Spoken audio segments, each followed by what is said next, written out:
Curtis. And I'm Beth. And welcome to Go-To Science Storytime. Today we're going to read Fungus is Among Us.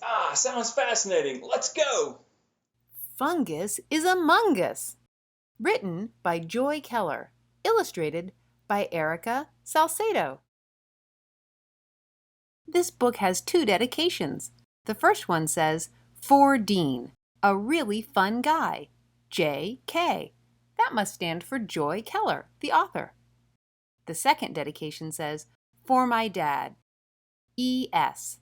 Those initials stand for Erica Salcedo. Fungus is among us. It's lovely out, the perfect day for strolling down a trail. But what's this growing on a log, so leafless and so pale? You crouch to look. You're shocked to see its cap, its stalk, its gills. A fungus grows among us now, so strange it gives you chills. Though not a plant or animal, this fungus is alive, and you can run away from it, but you can never hide. Fungi aren't plants. They're in a group of their own that includes mushrooms, molds, and yeasts. They range from microscopic, single-celled organisms to underground systems spreading across thousands of acres. Scientists are still discovering all the fungi that exist, but the latest estimates point to between 2.2 and 3.8 million species total. The garden seems secure and safe. Step closer if you dare. Fungi can't make their own food like plants can, so they feed on living or once-living matter, like that wood mulch in your garden. And because they can't move to look for a meal, they live directly on their food source. You'll see more mushrooms popping up. Right here, and there, and there. Your own backyard, so grassy green, is full of mushrooms too. You can't go left, you can't go right, 'cause they've surrounded you. A mushroom is actually the fruit of a fungus. The rest of the fungus grows underground. As long as nothing blocks its growth, the fungus will grow in a circle around its food source, and some species of mushrooms will appear in a circle too. Long ago, people thought mushroom rings were created by fairies, so they're called fairy circles. Lichens aren't just fungi. Lichens are made of algae and fungi, or sometimes cyanobacteria and fungi, living together in a mutualistic relationship, which means they live better together than apart. Algae make food for the fungi to eat. Nobody is really sure what the fungi do in return, but some scientists think they help to protect the algae. Move quickly now, climb up this tree, escape the shrooms below. But yikes, that green stuff on the trunk is fungus too, you know. You start to sweat. Your heart beats fast. There's danger everywhere. 100 million tiny spores are blowing through the air. Spores are tiny seed-like cells that grow into fungi. They're spread by wind, water, and even animals. Now take a breath. You're home at last, those fungi left behind. But in the darkness of your fridge, who knows what you might find? Mold is the fuzzy-looking fungi that grow on decaying material, like that old applesauce in the back of your refrigerator. You lock and latch the bathroom door, and in the dark you cower. But hit the lights, and there you'll find a fungus in your shower. Mildew is a type of mold that grows in warm, damp places, like the cracks between your shower tiles. Are you all right? It seems your face has turned a paler hue. Perhaps it's not the time to share. That fungi grow on you. Your body is a delicious buffet for many kinds of fungi. Perfectly healthy people have fungi on their skin and in their digestive systems. These fungi cause problems only when their growth gets out of hand, leading to conditions like dandruff. But wait, don't faint. You'll be okay. The chase is at its end. These fungi aren't all horrible. Some want to be your friends.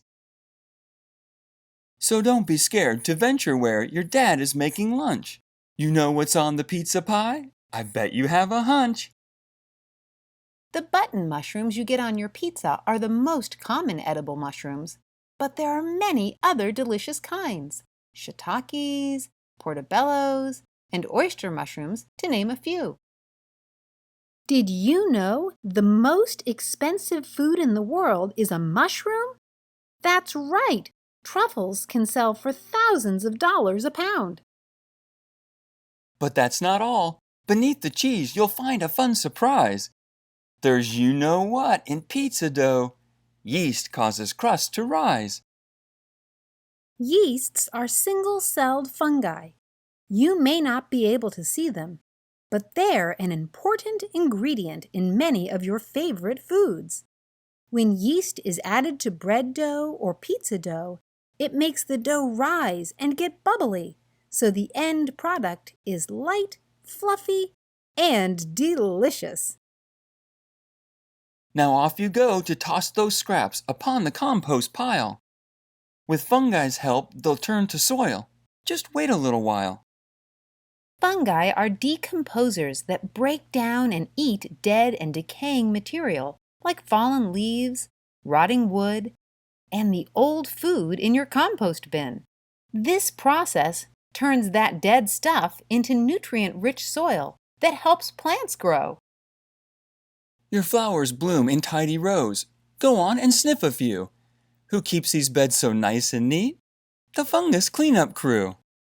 If it weren't for fungi and other decomposers, the world would be covered in dead plants and animals. Just imagine the fall leaves piling up year after year. Fungi have been the planet's custodians for at least 400 million years, possibly longer.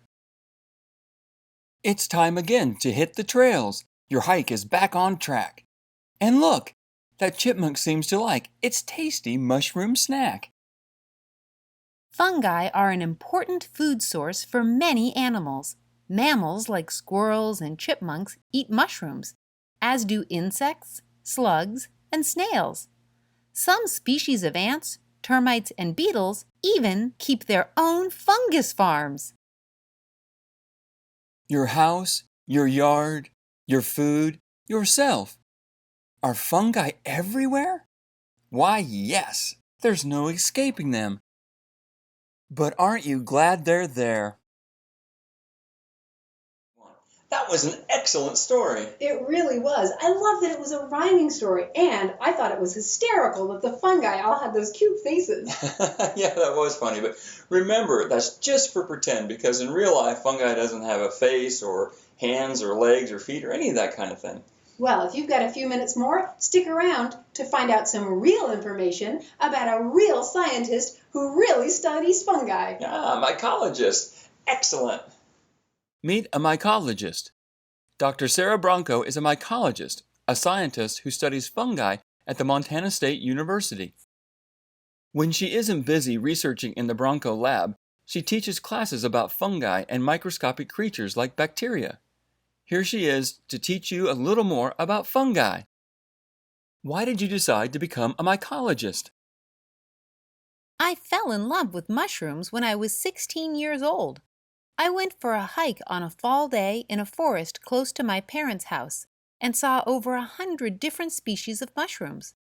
I had been going to that place all my life and was very surprised that I had never seen all those fungi. Where had they been hiding? That was the moment I decided I wanted to become a mycologist and understand how and where fungi live. What exactly does a mycologist do? A mycologist studies the biology of fungi.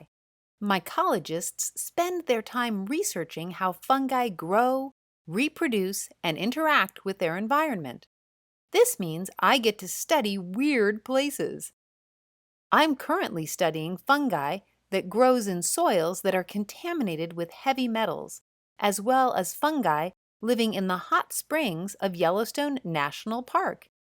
These springs have very hot water with a chemistry that affects the surrounding soil. My goal is to understand how fungi can tolerate these harsh conditions. Given that many fungi are very small or spend most of their life hidden, we need to use tools like microscopes and DNA techniques in order to understand them. How do you study fungi? I use a combination of field, laboratory, and computational approaches to study fungi. I go out to collect mushrooms, which is definitely the most fun part of my job, and bring them to my lab.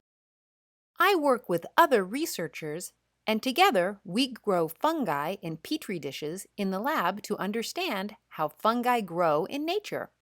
For example, we've been growing fungi in different conditions in our lab to understand how they tolerate the unique environments in Yellowstone National Park. What's the weirdest fungus you've ever seen? I've seen many weird mushrooms. One of the weirdest is the basket stinkhorn, a red mushroom that starts as a white egg and grows into a red lattice, forming an empty ball. It produces a foul smell of rotting flesh, attracting flies and other insects that help spread the fungus's gooey spore masses. Are most fungi big or small? They can be both. For example, baker's yeast is unicellular, meaning each individual organism is a tiny single cell. Other species form a network of cells that can grow to be really, really large. The biggest organism on the planet is actually a fungus, Armorillia gallica, also known as the humongous fungus. It covers over 30 hectares, 30,000 square meters. This fungus is also the oldest known organism. Scientists think it is about 2,500 years old. What's one fact everyone should know about fungi? Most people think that fungi are like plants, but they're actually more closely related to animals than anything else. Wow! This book even has a bibliography. This is a list of all the different articles and books that they used when they were doing the research to make this book. And look, there's that fungus in the applesauce jar. Of course, real fungi don't have eyes and mouths. Fascinating. Yeah, there really is fungus among us. Oh, we hope you can join us again sometime. Yeah, thanks for joining us. Bye, everybody. Bye.